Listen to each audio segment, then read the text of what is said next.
Hi, and welcome to Astral Messages. My name is Angela, and I'll be bringing through guided messages for the sign of Pisces today. Thank you for being here. These messages are for the collective, so I encourage you to tap into your intuition during these reads and to discern what resonates for you and your personal journey. To like, comment, and subscribe, I would greatly appreciate it. Okay, Pisces, let's have a look to see what is going on for you for the rest of September. Let's have a look. Strongest energy, please, for Pisces. Strongest energy, please. Thank you. This card is popping out a lot, people. Okay. What else do we need to know, please, Spirit? The sign of Pisces for the rest of September. Strongest energy. Okay, no, I feel like there's another one in here for you.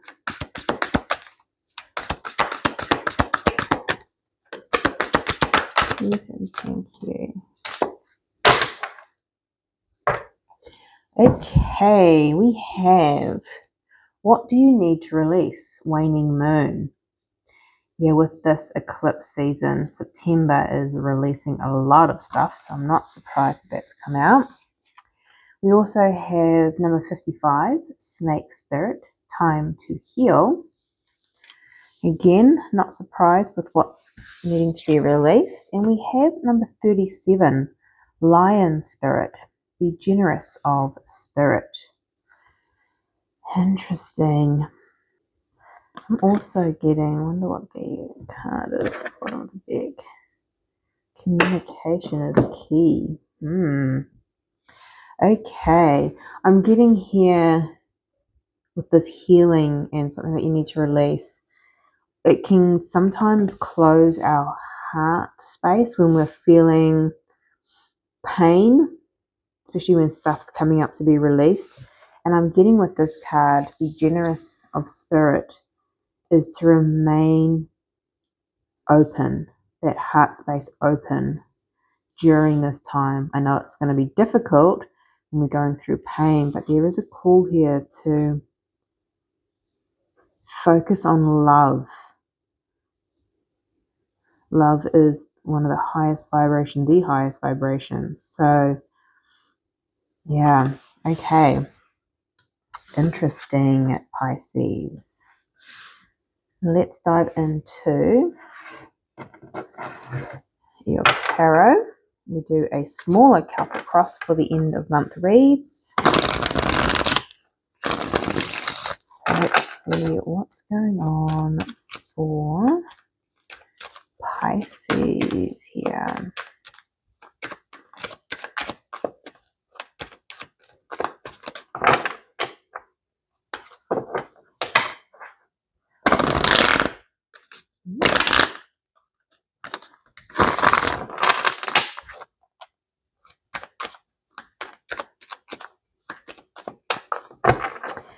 Please and thank you, Spirit.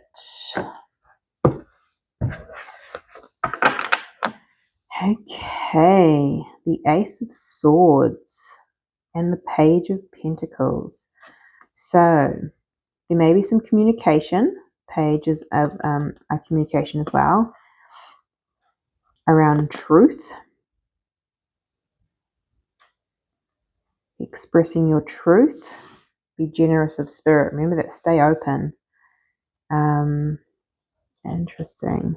Okay, what's going on in your energy, Pisces? The 10 of Wands. Yeah, I feel like this is what you're releasing. You're putting down a burden. Speaking your truth, or truth is coming to you, either or. But yeah, you've been carrying this, and it's now time to heal, time to release. Maybe even do some cord cutting ceremonies for some. Interesting. Okay. And what is your challenge? The Lovers. Okay, so this, interesting. I was saying with the cord cutting, and there's this cord tying two people together. Okay, this was also a decision card. So maybe there is another person, doesn't have to be romantic, could just be another soul connection that you are needing to cut ties with here. Interesting. Okay. What's coming towards you, Pisces? The Four of Swords. So this is healing, time to heal. Again, laying something to rest here. She is at a grave, but something is ending, something is being cut. And yeah, there's something that needs to be healed here. There's that sword as well. Ooh, heavy energy, Pisces. Okay, and what is your advice here? The Nine of Pentacles. So this is an independent energy. Again, see if there's been any codependency between you and another, this could be any connection. This is then you going and taking back your power, self-reliance, connecting within. This is a very strong, confident energy. This is an energy that, and even though it's an independent energy, doesn't mean that you do life solo, but you're very much capable of doing life solo.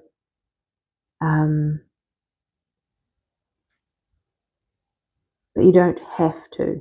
So there's that different energy where when you don't feel capable, there's that codependency and that attachment.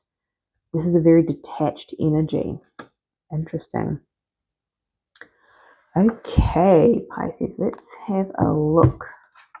Let's dive further and get some clarifiers out for you.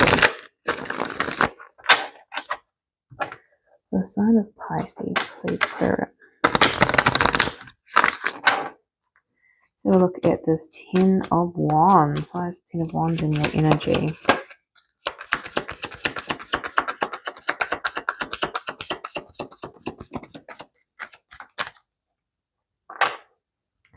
We have the Emperor at the bottom of the deck. And we have the Wheel of Fortune. Yeah. And there's that Ace of Swords again. Okay. Speaking some truth. Cutting out what no longer serves you. The Emperor is a very strong and capable energy. This is masculine energy. This is one of taking action. The Wheel of Fortune is also change, divine timing, destiny. Things are moving. This is also that astral influence. So at the moment we're going through eclipse season, and that impacts a lot of us to release. We are also in, we had the 999 portal. We are in the year 2025, which is a 9-year, where a lot of things are wrapping up, closing out, ending. We're cutting out things that no longer serve in preparation for 2026, right? So there is some action here. You're taking action to make some change and to put these burdens to rest. Okay. Why is the Lovers in your challenge position?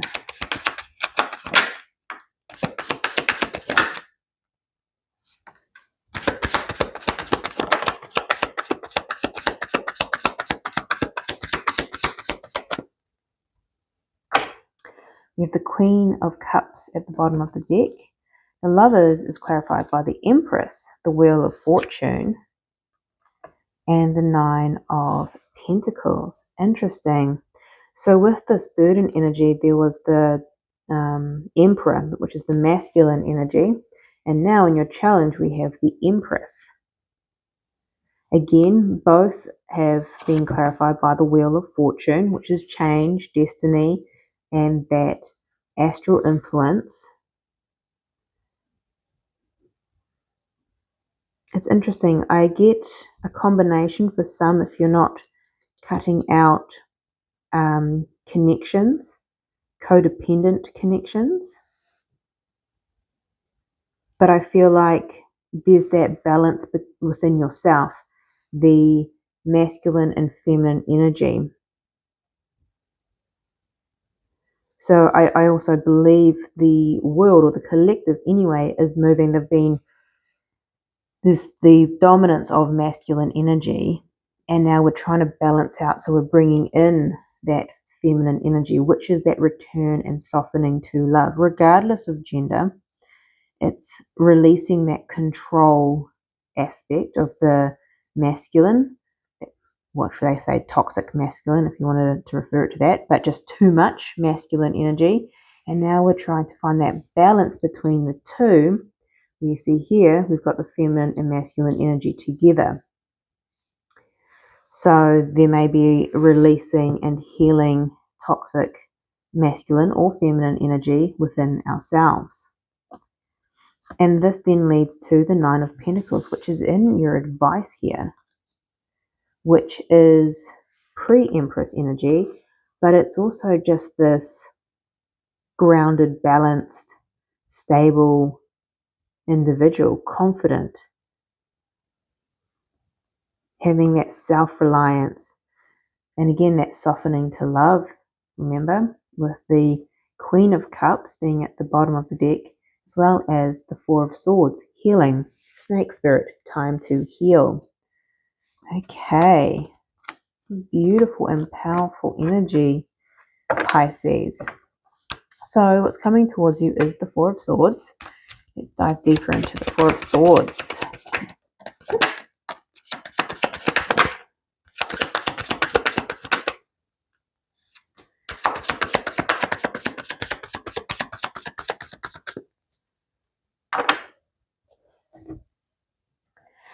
Okay. We have the Eight of Pentacles, the Queen of Cups, and the Death card, Scorpio energy. So the Death and the Four of Swords, interesting, we're saying we're putting this to rest here with this graveyard. And this is not necessarily a physical death. Death card is always representative of death and rebirth, so transformation. And we go through multiple transformations within our lives. It just ultimately means change and an ending. And I believe it's the ending of this Ten of Wands, putting down this burden. This is what you are releasing. And that be generous of spirit kind of reminds me of stepping into that feminine energy and softening to love. Remember, it was all about that energy. It was keeping that heart space open, even when we are healing and in pain.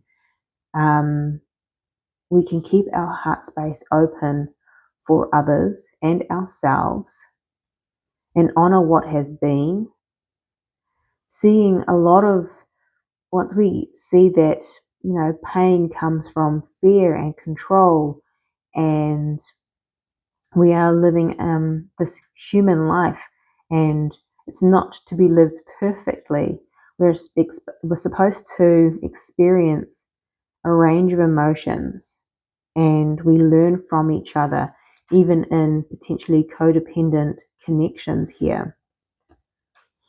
But you are doing the work, and I feel like this work with the Eight of Pentacles is the healing, doing that inner healing work. And it will pay off with the Seven of Pentacles. There may be a time for pause, which again the Four of Swords represents, but the Seven of Pentacles is reaping the rewards of your harvest. So if you do this work, this healing, releasing, it pays off, as it does, it looks like, with the Nine of Pentacles here. So let's dive into the Nine of Pentacles for your advice. Clarify this Nine of Pentacles, please, for the sign of Pisces.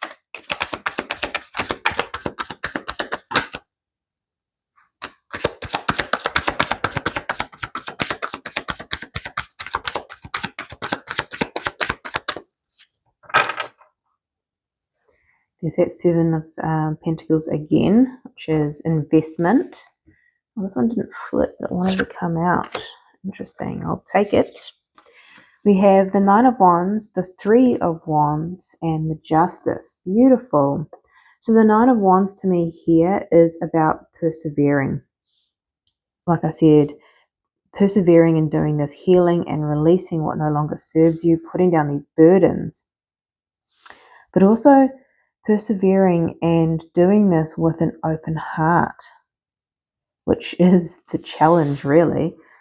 And in time, the Three of Wands, you put your back towards this and you're moving forward and you come out balanced. Remember, this was all about balancing that feminine and masculine energy within self.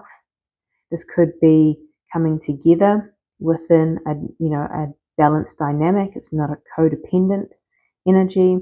But to me, because the Nine of Pentacles here, and it is a independent solo card, I feel like you are balanced within, and that attracts that beautiful balanced energy as well. You attract you attract from the energy that you embody, and this is embodying beautiful energy here. This looks very impressive, Pisces. You are transforming, you are healing, you are releasing, and you are doing so with an open heart. I love it for you. Okay, so this is your reading. I'm sending you much love, light, and insight, and I'll see you next time.